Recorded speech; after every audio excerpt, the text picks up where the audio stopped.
I am happy to be here today with Gretchen Rubin, who is known to the world as the creator and author of The Happiness Project and her new book, Happier at Home, but she's been a long time writer on different topics. She's a graduate of Yale and Yale Law School and was editor-in-chief of the Yale Law Journal. That's the official title, right? Yeah. And yeah. a Supreme Court clerk before you decided to pursue the path of writing. And your specialty in the last few years has been, you really obviously touched a nerve, is what it means to be happy. We're going to discuss various aspects of that, plenty of time for your questions. I wanted to ask you a few scaling questions to begin with. One concerns the ambitions of your project, of your message for the world. Here's what I mean. There are lots of people who objectively have tremendous reasons not to be happy.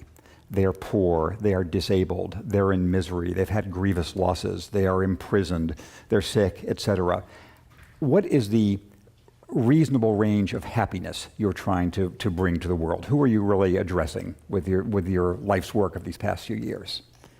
Well, that raises a couple of interesting things. One is that when you look all around the room, most people say they're either pretty happy or very happy. So most people are pretty happy, and that's true in all different circumstances. People are very adaptable and can be happy in circumstances where we would imagine ourselves to be unhappy.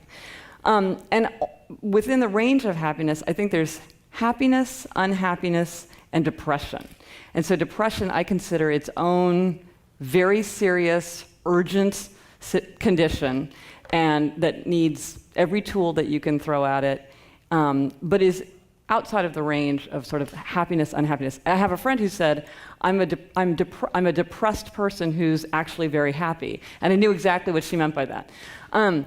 But so within the ordinary happiness, unhappiness, when I started my project, I was sort of concerned that people who were really in situations where they were very unhappy, like they'd had some kind of catastrophe or some kind of really terrible challenge, would almost find my approach flippant. Because it really is talking about these very ordinary types of things that you can do as part of your just regular day. And it was really aimed for people who were in sort of ordinary circumstances. And it's been interesting for me to hear from many people who are in what I would consider dire happiness circumstances, saying that they find that these little things are helpful, that sort of doing what you can as just part of your ordinary routine really can help you be as happy as you can be under your circumstances, even when your circumstances are unhappy. So I should ask here, how many people are familiar with the approach to life that Gretchen Rubin has been laying out in her books and her website? So we may go through some of the basics. One of the things I find most fascinating about your approach is how practical it is. You have lists every Wednesday, and you have tips to do, things to do each day. Is that an approach that comes naturally to you from the first time you emerged? Is it learning from Benjamin Franklin? How did you end up with this kind of approach to people, the small steps making a difference in people's lives? It is very much my approach. And I love reading about radical happiness projects like Thoreau moving to Walden Pond or Elizabeth Gilbert moving to Italy, India, and Indonesia. And it's very thrilling to read about that kind of thing. But I knew that for myself, I'm not adventurous. I don't like to travel. I rarely leave my neighborhood. I eat the same food every day. And so I needed to find things that I could just do as very practical things, very manageable things. And so that was really where and I am a very Benjamin Franklin-y kind of, he's one of my patron saints. So I like his, let's make a chart and we'll write everything down and check it off every day. And so that's definitely my bent. And for the people here who have not yet fully lived your gospel, give them some examples of the sorts of modest changes that you found that people have told you have been most influential. So, I am not saying that this is the most significant change that you could make in your life to be happier, by any means. But the number one whenever I talk to people who have done happiness projects, I say, well, what have you done? What worked for you? And I hear about dozens and dozens and dozens. But the one that people most often specifically mention as something that they now do that boosts their happiness is the resolution to make your bed. This little tiny thing, right? I'm not saying it's clearly a very small thing, but it's like the gateway drug of a happiness project. It seems to be the thing that gets people, and I'm the kind of person who makes my bed in the hotel room on the day that I check out. So it's very small. So getting enough sleep, enjoying good smells. I'm now obsessed with the sense of smell. a thing that's had a huge influence on the atmosphere of our home was now our whole family made the resolution to give warm greetings and farewells, so that when somebody comes and goes, instead of just grunting out a hello from across the room, people really get up and say hello. And so something very small, doesn't take a lot of time, energy, or money, because nobody's got a lot of extra time, energy, or money, but just seeing these opportunities for small changes can sometimes really affect the quality of your day. And I hope that as soon as the whole conference is over, you'll go to the Happiness Project website and see all the constantly refreshed stream of practical suggestions. As you walk around the world, as you see people looking sullen in an airport or in a train station or whatever, what do you observe? Are there any things you observe them doing? You think, oh, if only I could correct the person and have him or her do X, Y, or Z. What do you wish you were telling all of us as you observe us? Well, I don't have the problem so much with people like in an airport, but definitely with people that I meet and actually talk to. I have to hold myself back from being a happiness bully, because I just want to shake people and be like, you've got to go to bed on time. Yes, so sometimes I do see people doing things where a lot of times it also has to do with people making decisions which I feel like they're making for the wrong reasons. Like they're doing something because they think they should do it, not because it's actually something that really rings true for them, or going through motions that clearly aren't making them happy. Constantly cutting everything too short so that their entire day is frantic, whereas I just keep thinking, like, if you could just start everything a half an hour earlier, your whole life would be simpler. Or people who won't unplug from the phone, or are staying up until 2 a.m. cruising the internet, and you just think, gosh, if you would just go to bed, you'd be so much happier. Yes, I have to hold myself back, because I do try to. I know that nagging and making pointed comments is not going to make anybody happy. I'll give you, in my own case, a success story, a failure story, and then a question. The success story is, back when I was in my mid-20s, which, as you will guess, was some time ago, I realized how much stress was coming to my life by worrying about making planes. So I just decided always to get to the airport early. Then it just is a gigantic stress load cut off. And airports are horrible, but you can sit there and read or do whatever else. That's my success story. My failure story is, I am wired by my Neanderthal heritage to have like a 26-hour clock. I always stay up late, and I always feel as if I'm having to get up too early. Yes. You can tell me to change that. I can't. Right. So right. How will you fix me? Well, you're exactly right. There are larks and owls, and people really are in these categories, and it is very hardwired. So can you adjust your life to better reflect that? To just say, like, I'm not going to go, my day starts at 10, or I don't know what, well, and just not even, and to try to. Why do you think I'm a writer? Right, yeah, there you go. So I don't have to get up. Yeah. And without getting too detailed about this, my wife has exactly the opposite metabolism. Yeah, I'm the same thing. I'm the lark married to the owl. The miracle is we have 2 children. Yeah. But I'll leave it there. Yeah. Here's my question. I was living out of the country for a number of years. When I came back, the most depressing observational phenomenon was everybody looking at their hand, no matter what else they were doing. Right. Raising their children, walking across the street, driving a car, always looking at their phones. Yeah. Can this habit be changed? With this, if you were the happiness czar to break us of the plugged-in addiction, what would you do? Well, I think it's a big challenge for people, and this sense of constantly needing to connect, and also feeling hunted by that. You've got a cubicle in your pocket, and you either should be working or could be working, or you constantly have to be checking in. And what I find works for a lot of people is to set boundaries. So maybe from 6 to 9, so it's family time. So you put your cell phone in an inconvenient drawer, and so you don't do it, or you use Freedom or a similar kind of software program so you can't go online while you're working, or a lot of people have a technology Sabbath where they take a day off. And I have certain rules like that for myself, where I don't use it. Like my phone never rings; it's always on mute. I have no announcements, because if you hear that announcement, you can't resist. It's like, I got an email. What does it say? And so I think a lot of it has to do with mindfully, not just falling into just a mindless responsiveness to it, because you are like the rat in the cage that every once in a while gets a good pellet, so you just keep hitting that bar, and to really take charge of it, and to say, well, how can I use it for all the great things that it can provide, but so that it doesn't shove out of the way other things that are just as important or more important. Because I think technology is a good servant and a bad master. And so you just have to assert your domination, and you can control it, but you have to figure out what rules will work. As it happens, in the next issue of The Atlantic, I have an interview with David Allen, whom you know, the founder of Getting Things Done, who was talking about exactly the same phenomenon of the random positive reward from emails. So intermittent reinforcement is far more addictive than consistent reinforcement. So the fact that every once in a while you get a great email is going to keep you going back more and more than if you every time you got a great email. So, yeah. I'm going to ask about a number of similarities and differences. As the audience will observe, you are a woman. And my I hope it's obvious. And my observation is there are trends in, you can find more men than women willing themselves to be chipper. And that chipperness I associate more as a male than a female trait. But you are the expert. What are the differences between the genders? I have never examined chipperness.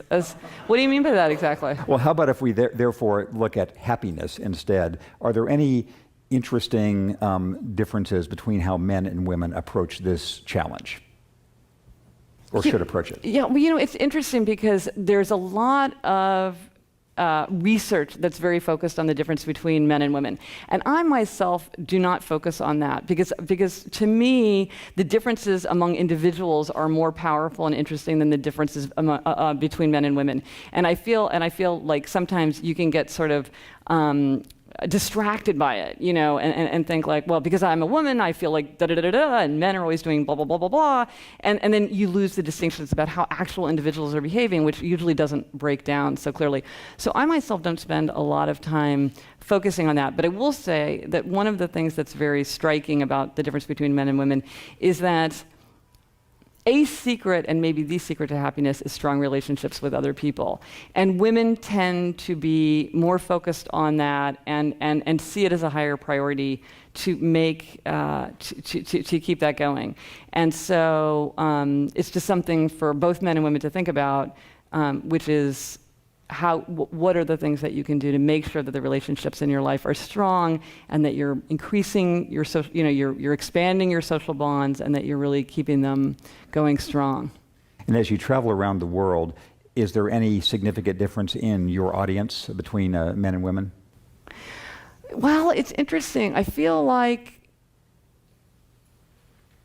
it's hard to know because everything is so specific. I feel like I have more women who come to events, but then on my blog, it's very evenly split. It seems like, I'm not that good with my statistics. I should be spending a lot more time thinking about my demographical information, but I don't. So one of the fascinating tests that you lay out on your site is whether self-analysis, whether you're the kind of person who's making other people happy or unhappy, and what that tells you about whether you're the kind of people that the kind of person other people avoid or that people are drawn to. Would you tell the audience some of the tips about whether, in looking at oneself, you can tell whether you're making other people happy or annoying them? Yeah. You picked a very dark blog post to focus on. Yes, this is. I became very interested in the fact of well, would you know if you were the kind of person who was making other people unhappy?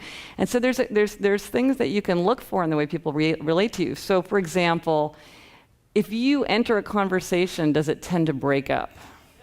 Or if you. Or do other people act as your intermediaries? Like they say, oh, you don't have to have that. You don't have to tell them. I'll tell them for you.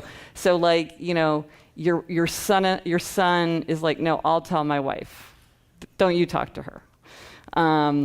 And whether when was the last time you either gave or received a party or a celebration? Yes. No. But I encourage you to go to the site and find these checklists of whether you're the kind of person who is making other people happy or sad. I have another question on sort of the extending from the personal.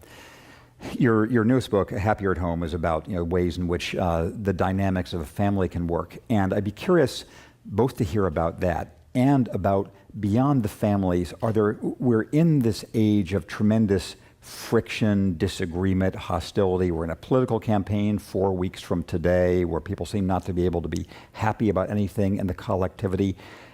How do you tell us how you think about extending the lessons you have for individual happiness to larger units, first the family, and then, if possible, beyond the family to actual societies? Well, with my Happier at Home project, I was focused on the relationships that came together in my home, which was, in my case, marriage and parenthood. But obviously, that wouldn't be true for everyone. Everybody's home is different, and they have different kind of relationships that are converging in home. And again, for the kinds of things I was looking at, it really was about having loving, attentive engagement, which, to your earlier point, means not constantly being on your phone, or giving warm greetings and farewells, or having festive traditions, or having pictures of people around, or setting aside time for the things that are really important to you.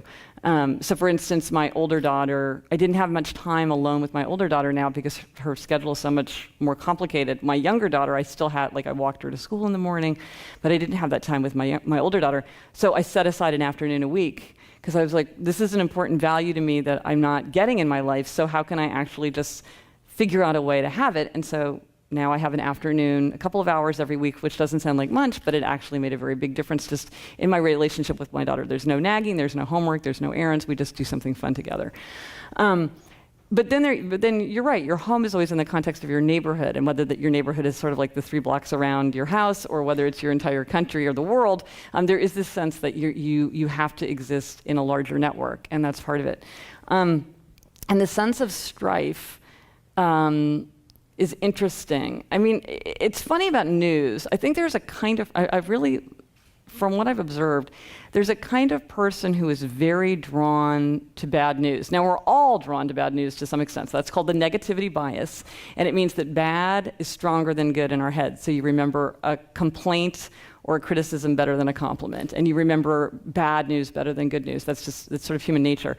But there are certain people that are mesmerized and sort of have an insatiable desire for true crime, natural disasters, negative political, and they just go deep, deep, deep into it, and they're very distressed by it.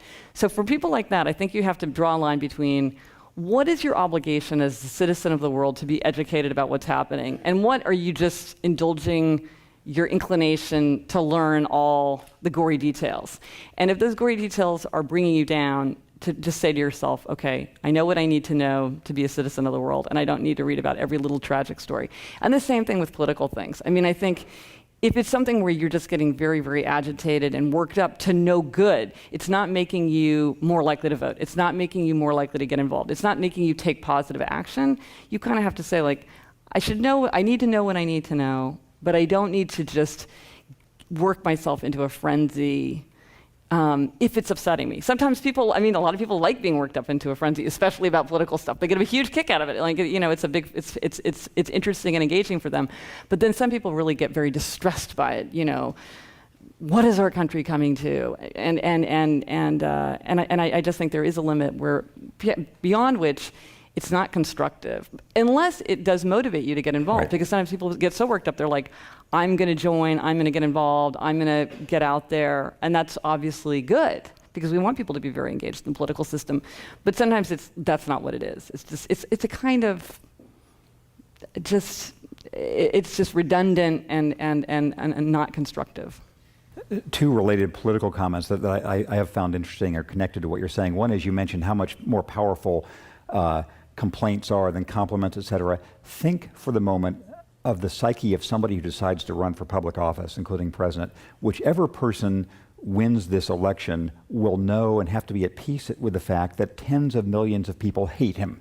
Just think that he's either, whatever negative adjective you have for either of these candidates. And being able to endure that really separates people who can be politicians from the rest of us. The other point I'd make is you talk about how it's not healthy to be sort of consumed with upset and things going wrong.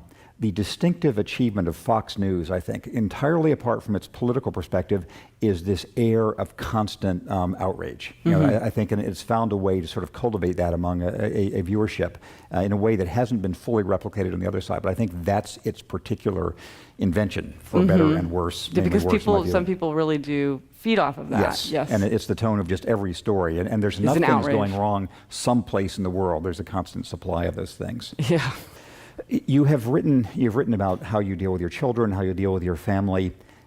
Do you have senses of, as people go through life's arc, as they get older, as their children move away, as they lose friends, how do you have a sort of particular set of prescriptions for how to maintain happiness later into life? Well, it's interesting. I mean, some people find it surprising, but actually older people tend to be happier. And one of the theories about why this is that when you're older, you know yourself, and so you've sort of accepted yourself, and so you're not battling these kind of fundamental uneasiness with who you really are, and that also that you have a sense that time is precious, and so you don't waste time on things that aren't important to you, and that your life starts to reflect your values better because you're spending your time on the activity and the people that are important to you instead of running around. So it's interesting that life satisfaction goes up. And I'll give you the chance to give, for those who don't know it, one of your most important mantras about the days are short. Sorry, the days are long and the years are short, which is connected to what you're just saying about preciousness of time. Right. Well, I think of everything that I wrote, that I've written about happiness, this one phrase, the days are long, but the years are short, is one that really resonates with people. So this idea that sometimes, you get up in the morning and you think, by the time I get back in bed, I can't even imagine all the things that have to happen, and it just seems like this unending journey. And then, a year passes in a flash, and you think, wow, what happened in March? I have no recollection. And I think that's particularly poignant with parents, where you feel like any one day can feel like the length of a Saturday afternoon can sometimes be daunting. But then kindergarten is gone in a flash. And so to really appreciate the moment and to appreciate the season of life that you're in as it's happening. One reason why I've spent so much of my life moving from place to place, I've lived 15 is that somehow it makes the time more memorable and denser. And this is really, yes, absolutely. One of the things that's kind of surprising is we have this idea that time flies when you're having fun, but actually when one day is very similar to the other, they tend to just blur by, and you can't remember it. And interestingly, I was reading an interview with a monk saying how quickly time passed in a monastery because of this thing of every day being the same. And when you have a very unusual circumstance, especially something like living in a different country where there's so much new information coming to you that it's like you get double life. And that 1 year feels like a whole episode. A friend of mine said when he had a new baby, he said, one of the things I loved about it is that we felt like our life was speeding by and all of a sudden it's slowing down again because just everything that is so new about having a baby gave that sense of concentrated life. But I think the most replicable way to do this is to move to a foreign country, because that's just there's just so much coming at you that you have to process that it is very intense. I'm glad to have official sanction for what's been our policy over No, the in years. fact, I never want to live, I don't even want to move from my neighborhood. And I've been thinking, what can I do in my own life to sort of do that? Because I also feel I want more concentrated life. And so I need to find something to shake myself up so I have that experience. Although on the no free lunch principle, what is true is that, I've lived a lot of different places, and so you have a sort of a sense of a longer, denser life, but a series of intermittent deaths. Because you're leaving this you're not going to live in Malaysia anymore. You're not going to live in Japan anymore, et cetera, et cetera. So but on net, I've found it worthwhile. Right. So in your own life, what are the main happiness challenges you still wrestle with? Oh, the biggest obstacle to my happiness is myself, for sure. I have a very irritable, high-strung, fly off the handle kind of temperament, and many of my resolutions are aimed at making sure that I stay calm and lighthearted and don't behave in a way that doesn't reflect the way I want to behave. So that's one of them. Another one is I'm a tremendous workaholic. Like I would just work all the time. I love to work, and yet I know that there are other things that are important to me and that I have to make time for. So I always am having to figure out ways to control that impulse. And so I have a lot of paradoxical resolutions, like force myself to wander and schedule time to play and things like that. I have a resolution to kiss in the morning, kiss at night with my husband. So I actually have a kissing schedule because if it's not on my calendar, it doesn't happen. And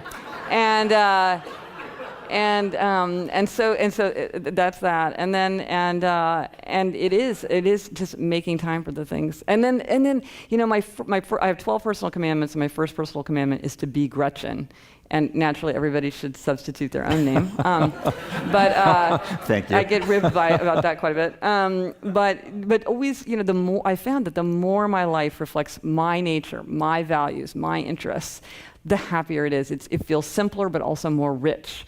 And yet it is so hard to be yourself. And you think, what could be more obvious than to be yourself, because you just hang out with yourself all day long.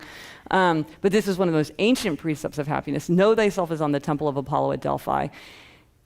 And yet there's so much, it's what you think you ought to be, or what you wish you were, or what other people think you ought to be, or what you assume is true of all of human nature.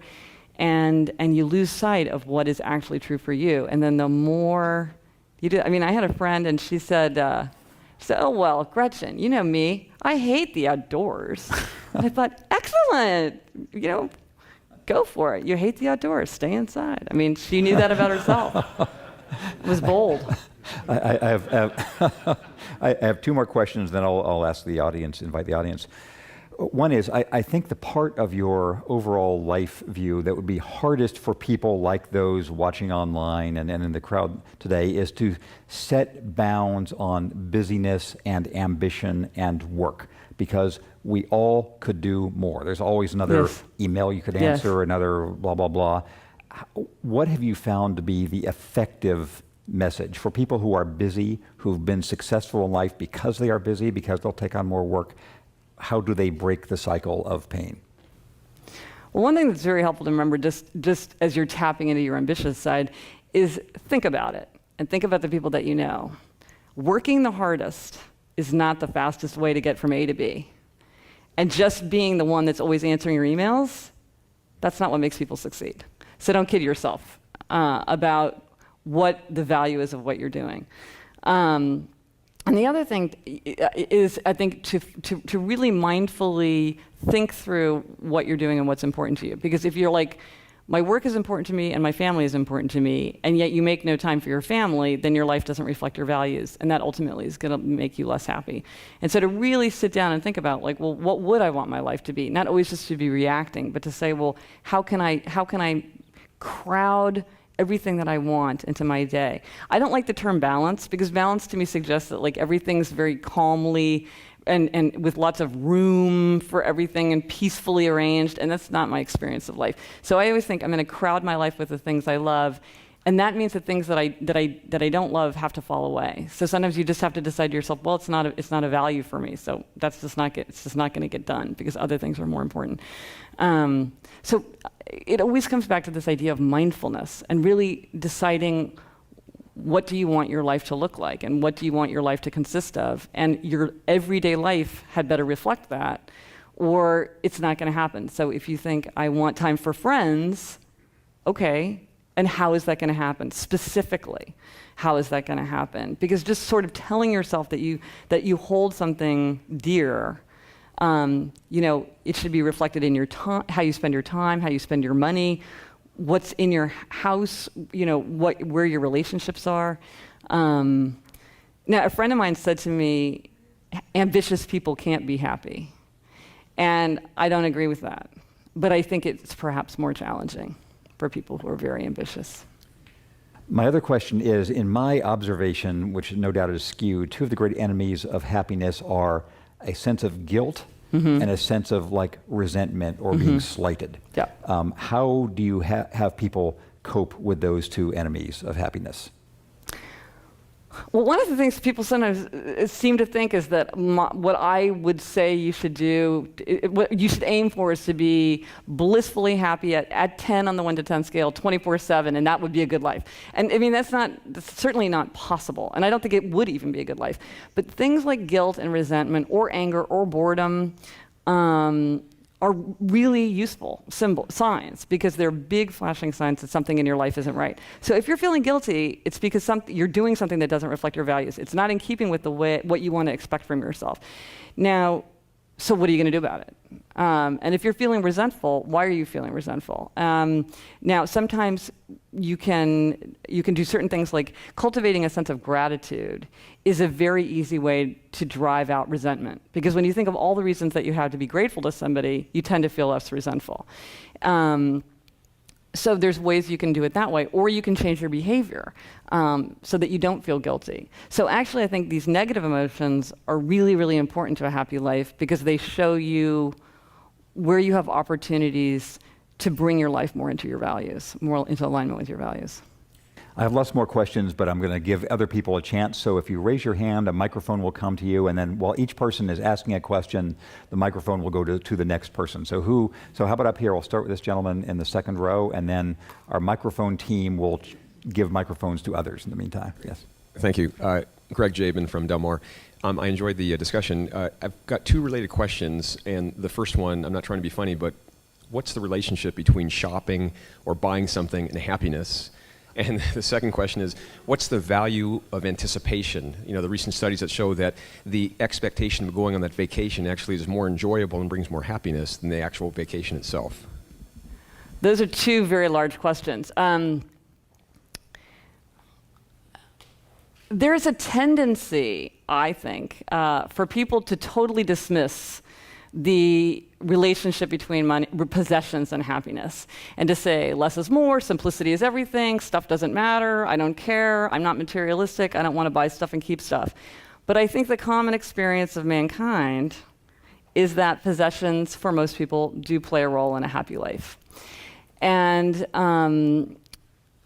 for better or for worse, shopping is a way that we engage with things that we love, just the same way that reviewing things that we love, or taking pictures of things that we admire, or talking about them, or collecting them. It's a way of engaging with the world. Now, again, it's a good servant and a bad master, and clearly there are people who do it to an extreme that seems either socially reprehensible or uninteresting to hear about, or, you know, I mean, there's an extreme where it's negative, but I do feel like sometimes there is a lack of emphasis on the role that they can play. And there was this super interesting study that was done many, many years ago, like in the 70s, I think, by Mihai Csikszentmihalyi, whose name took me a long time to learn how to pronounce, of Flow fame. And they did a study in London where they went to people and said, what is special to you in your house?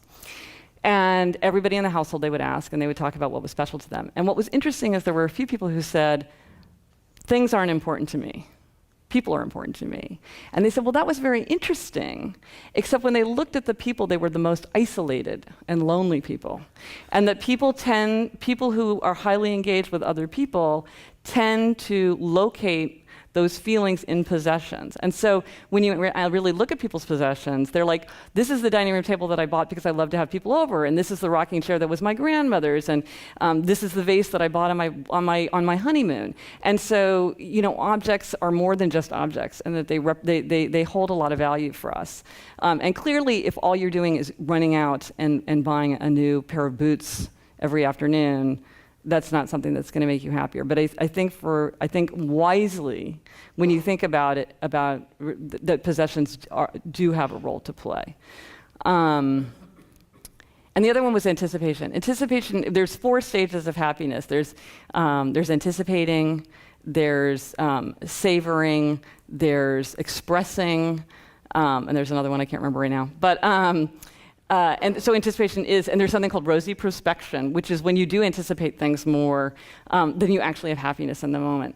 And so one thing that's really helpful if you're thinking about how to make your life happier is to think about how to plan ahead for things. Instead of impulsively going to a bookstore, think, oh, on Saturday I'll go to the bookstore, and then you have all the fun of looking forward to it.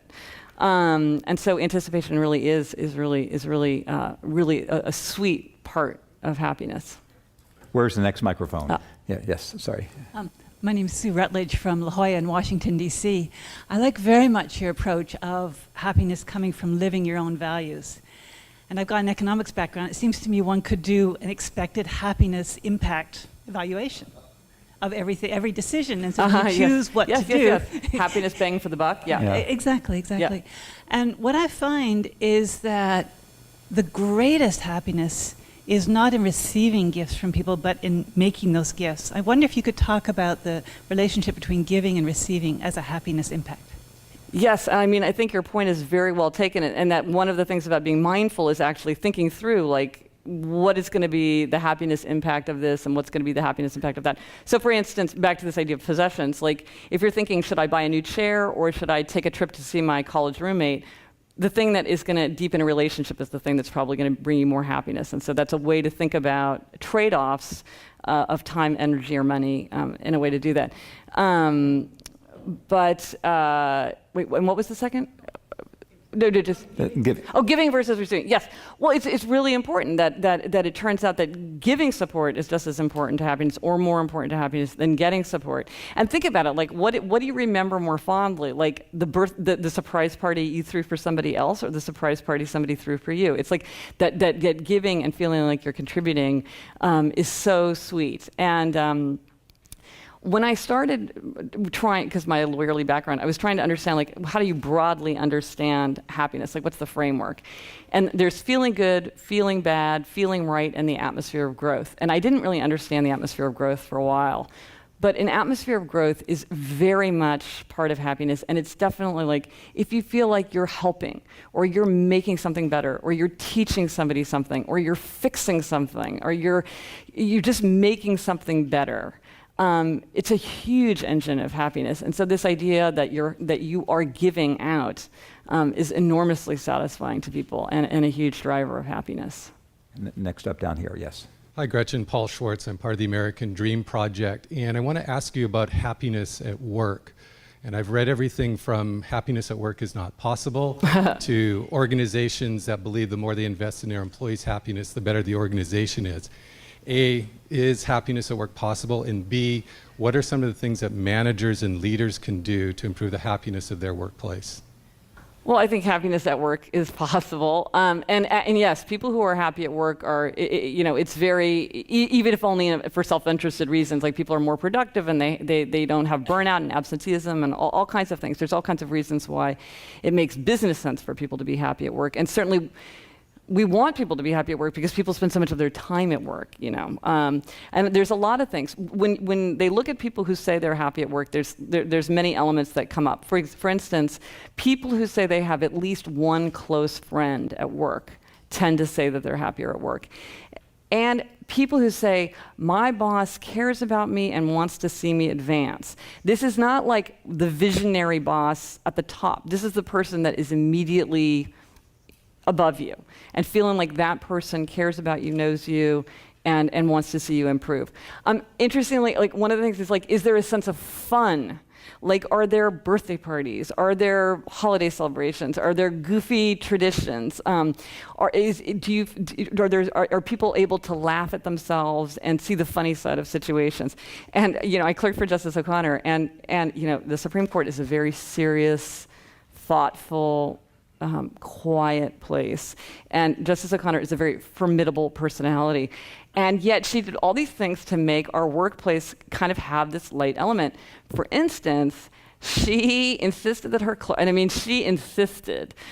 clerks do a Halloween pumpkin decorating display, and she had high standards.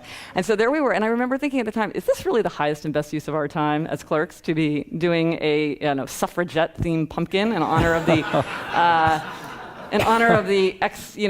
anniversary of the 19th Amendment? But it actually was really fun, and when I look back on that time, that's one of the highlights of it, and it really did a lot to give us a feeling of camaraderie and fun, and that we weren't always nose to the grindstone, and there really was this opportunity to connect and to have this more this goofier side.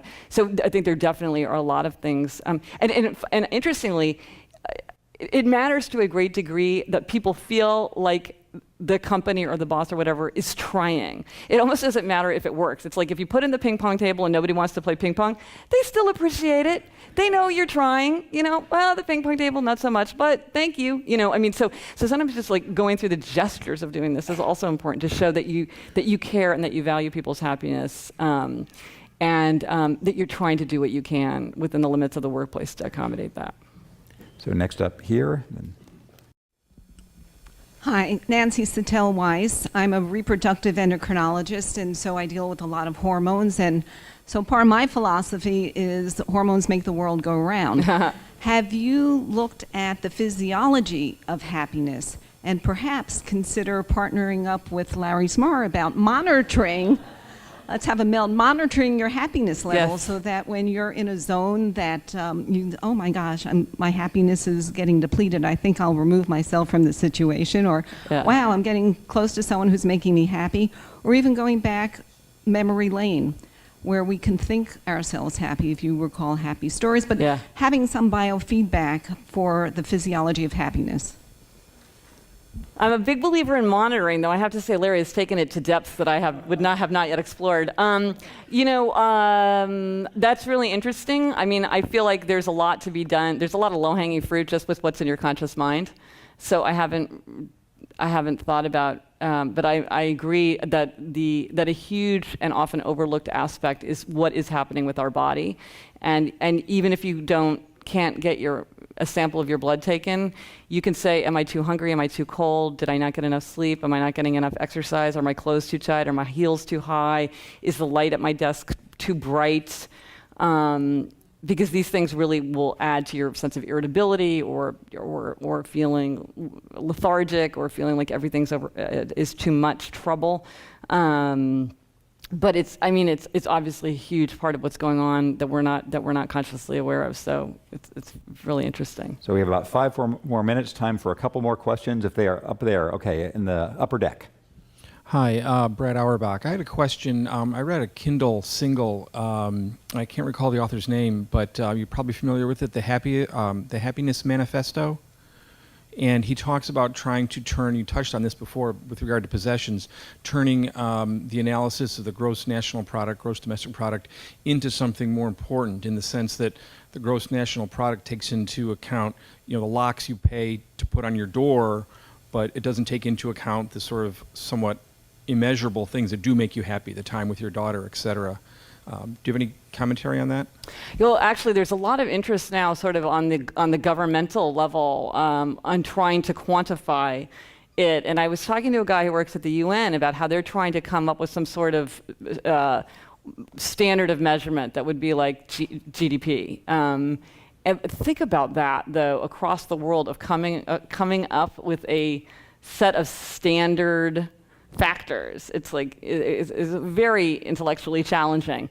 But it's interesting that there's a lot of interest now in trying to quantify and to take into account things that right now are not being so taken into account. So one of the things that's really true is that you tend to manage what you measure, and if you measure it, it's much easier to know whether you're doing it or whether you're not doing it. And so one of the things I do for my happiness project is I try to measure everything that is important to me, because if I say to myself, am I spending time with my daughter, then I know if I'm doing it or not, rather than just having it being this loose value. And certainly on a governmental level, the same thing. Like, if we want people to have a sense of neighborliness, how do we quantify that? How do we judge that? And how would we amplify it? So it's a really interesting and challenging thing that's being worked on now. Next question. Where is the microphone? Over here? Sorry. Yes. Yes, I wonder about people in post-retirement, how they can maintain happiness best. Well, one of the things is, again, back to this, is the same old thing, strong social ties. So people who have strong social ties and strong social lives and tend to be happier. And people, and back to this idea of giving, people who feel like they're connected to the community and somehow in that way is also, and after retirement, people who have interests and hobbies tend to feel happier. And so, so a lot of it is how socially engaged you are and how sort of intellectually engaged you are with things that are interesting to you, and health too. We have time for one more question if it's terse, and I'll leave our microphone. Yes, here we go. I hope this isn't too silly of a question, but I wanted to go back to the making of the bed. Yeah. First, I was wondering if that's more male versus female, and then if you're married, does it matter who makes the bed? Well, one of the things that has really struck me about happiness, and it's kind of surprising, is the degree to which, for most people, outer order contributes to inner calm. And so, and that is not a male-female thing. And sometimes people sort of assume, but I mean, in my judgment, it really is. It's a personality thing, and it doesn't divide on gender lines. My own view about making the bed is the rule is last one out makes the bed. You know, it's like price you pay for laying in. So in my case, my husband almost always makes the bed, but if he gets up first, I make it. Maybe there's a special value to being the one to make the bed, but I think just having the bed made it's like at the end of the day you walk in and it's just much more of a serene environment. Plus, you can find things more easily. Like how many times you make the bed and you're like, oh, there's that thing that I was looking for, my iPhone charger or whatever, and that makes you happy too. So I admit it sounds like a tiny thing, but it works.